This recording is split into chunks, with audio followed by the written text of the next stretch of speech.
வணக்கம் வணக்கம் வணக்கம்। हिंदी मालूम नहीं है, तमिल में 2 सेकंड है।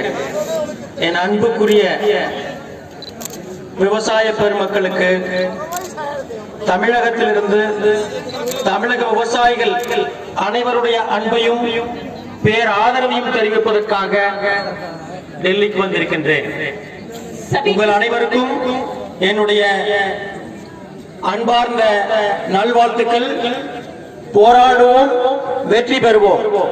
போராடுவோம், வெற்றி பெறுவோம்। लड़ेंगे, जीतेंगे। My dear farmers, my name is Kannayan Subramaniam, a small farmer from Tamil Nadu. My mother is working there in my farm. I am here with you to share my love, Tamil Nadu people's love and support to the fight, uncompromised fight by the farmers of India. मैं कन्नैयन हूँ, तमिलनाडु में एक छोटा सा किसान हूँ और मेरे माँ अभी जो घर में है वो अभी खेती बाड़ी कर रही है, क्योंकि मैं इस लड़ाई में शामिल हूँ। और मैं इसलिए यहाँ पे आया हूँ कि ये बताने कि तमिलनाडु में भी किसानों की लड़ाई जारी है और हम सभी लोग आपको दाद देते हैं, आपकी हिम्मत की, और आपके साथ खड़े हैं। A good government to listen to its people. A bad government will listen to people's enemies. Modi ji Sarkar should decide whether they want to continue as a good government winning the hearts of people, or they have to fail themselves. एक अच्छी सरकार की एक लक्षण होता है कि वो अपनी प्रजा की बात सुने और उन्हें खुश रखे। कुछ बुरी सरकार की ये बात होती है कि अपनी प्रजा की शत्रुओं की बात सुने। तो हम ये वक्त बताएगा कि ये मोदी सरकार जो है वो अपनी प्रजा की बात सुनेंगे या अपनी शत्रु की बात सुन के अपनी प्रजा को दुखी करेंगे। 8 or 9 rounds of discussions, negotiations with farmers happened because farmers left their fields, left their homes.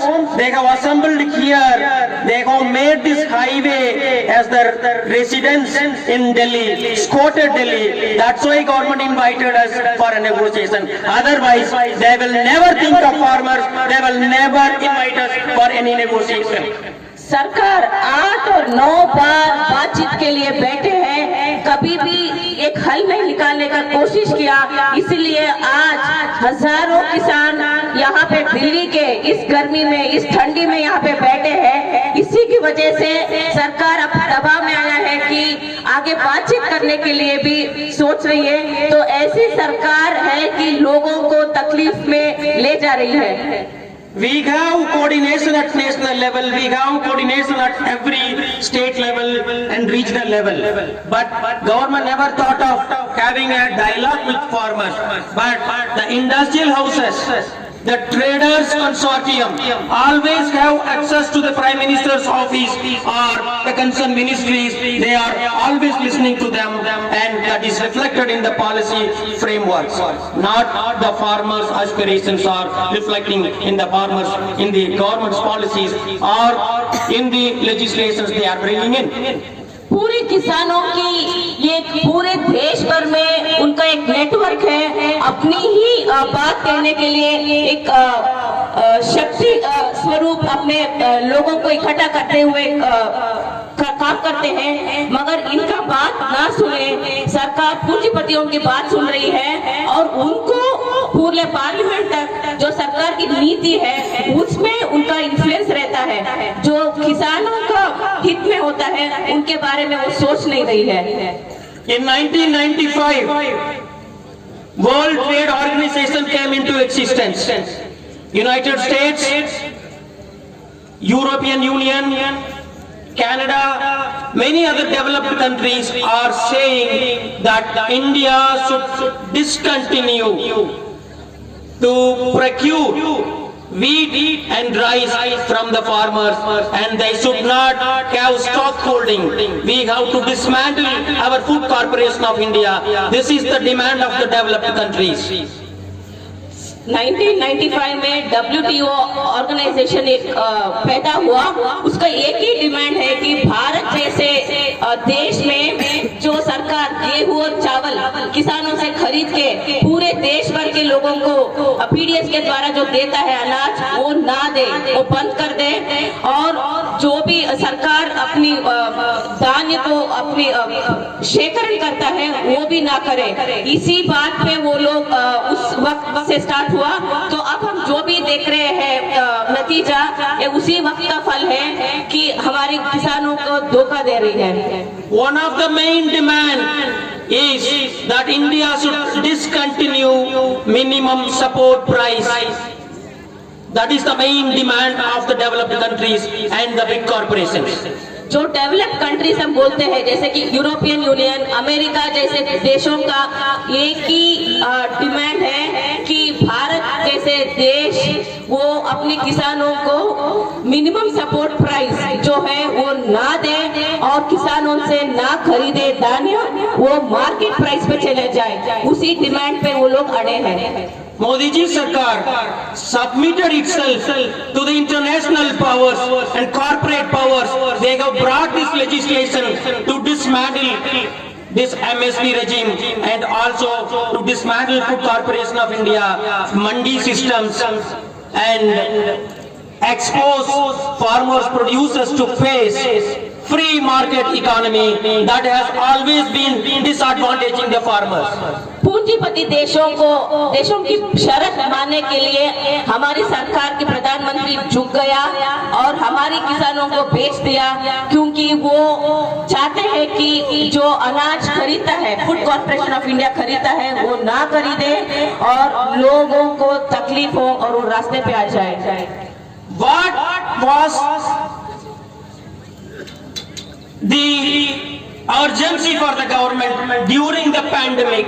Without sufficient consultations, they have just passed 3 legislations without consulting us, and they are saying that we are free now, freed by Prime Minister Modi ji Sarkar.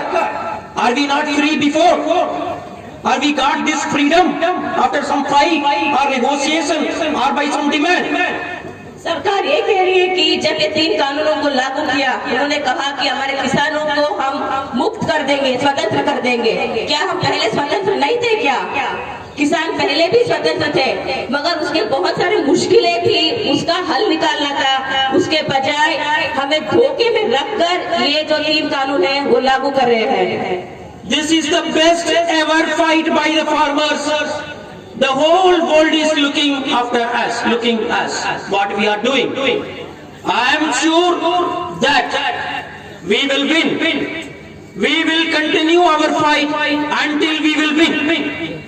ये पूरे जो लड़ाई है, ये विश्व हमें देख रहा है, क्योंकि भारत के किसान कैसे अपने हक के लिए लड़ाई लड़ रही है। और पूरे स्वतंत्र भारत में ये पहली बार है कि एक ऐसी ऐतिहासिक लड़ाई हो रही है कि किसानों आगे रख के अपनी बात मनवाने के लिए ऐसे जिद पे अड़े हैं, क्योंकि वो उनको लगता है कि ये सही है, ये लड़ाई जायज है। It was Subhash Chandra Bose who organized the struggle Delhi Chalo.